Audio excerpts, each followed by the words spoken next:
भाई अपना घर नहीं है, महंगाई से बच्चे नहीं पलते, इधर 15 दिन लगते हैं महीने में। वो जो 15 दिन लगते हैं वो भेज देते हैं। हम इधर लंगर इधर उधर ढूंढते हैं, जो लंगर से खा के इधर सो जाते हैं।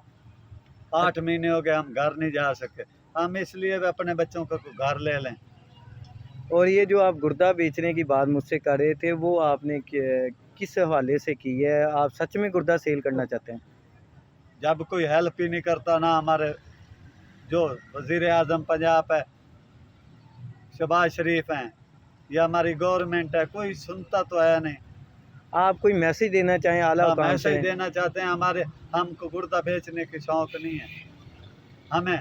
यह तो हमारी गरीब हैं, माड़े हैं, हमारी हेल्प कर दें। आप कहाँ पर रहते हैं? आपकी रिहाइश कहाँ है? हासिलपुर, जिला बहावलपुर, और तहसील यहाँ पर हासिलपुर। अगर आपसे रब्ता करना हो तो आपका कोई नंबर है? हाँ जी, नंबर है अपना नंबर ज़रा बोल दें। 0302 100 पूरा 1979।